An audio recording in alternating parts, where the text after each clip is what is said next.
It's great to be here. We had a long journey from Leeds in Yorkshire, but the hospitality and the warmth is just overwhelming.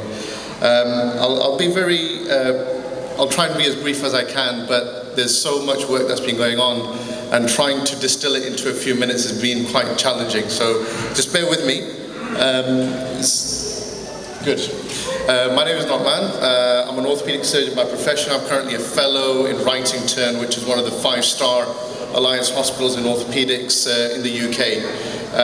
I'm grateful to be invited to speak to you and just enlighten you as to all the great work that is happening around the UK, particularly when it comes to healthcare. If we go back quickly into our history, we were set up by a meeting in 2013 at Markfield Institute in Leicester, where we had various graduates and activists coming together.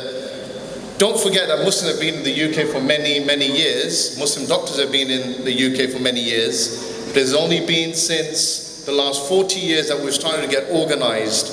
And you find different organizations now coming up as a result when you have a critical mass of people coming together for the common good, and also to strive to allow British Muslims to create an identity within the UK.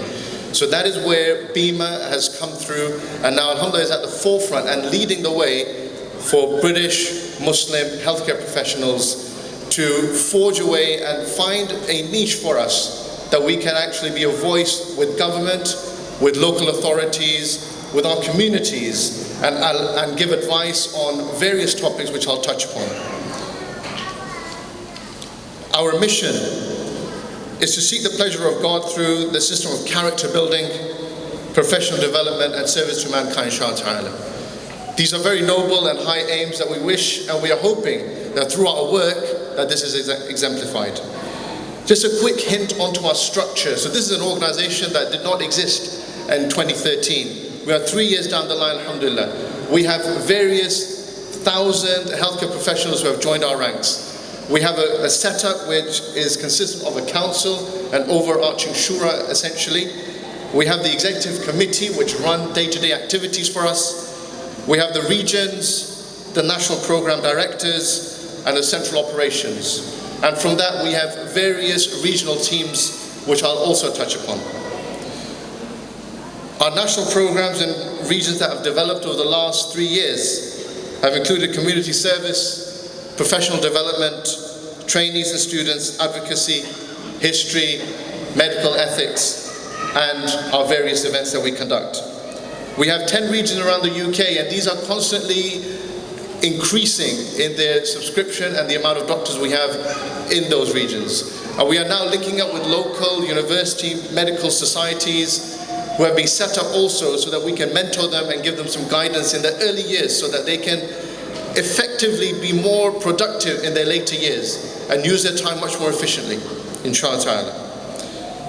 We have done various programs such as health promotion at the Living Islam event. Maybe some of you have attended that earlier this year in the summer.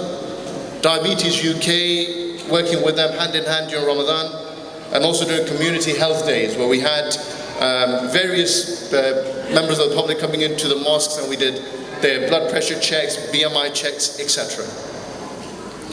Our main flagship program is Lifesavers, where we've been recently rolled out in September. There were well over 40 massajids all around the UK that were involved with this community event, and we have trained volunteers and also have trained members of the public, where we find that a lot of the cardiac arrests that are happening within the UK are happening within BME communities, and it's essential that we equip ourselves with these basic life-saving skills for our loved ones and our friends in the community. And we have also worked with various organizations in advocacy, and these have been a particular turning point for us in order to get further engagement at the government level. The next slide will show you various partners that we have worked with, and these are just a snapshot of who we've worked with. There have been various others that I simply cannot mention. But as you can see, there are various big charities that we are holding hands with and moving forward. I'll just highlight very quickly the Muslim achievements in the UK. We've had MRI scans recently introduced for Muslims who find that a traditional autopsy, which would be very invasive for a deceased person, as we are very careful that somebody who's passed away, that they are feeling every bit of hurt or any type of injury that we are causing to the dead body.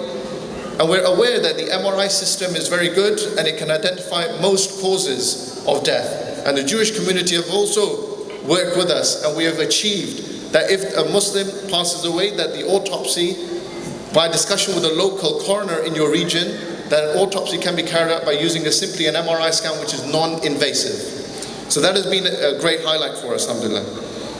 Another achievement has been influenza vaccines. As we know that the carrier for influenza vaccine can sometimes be derived from porcine, which is pig material, and that has also, we have advised with the government and discussed, and we have found that other vaccines have now become available as well.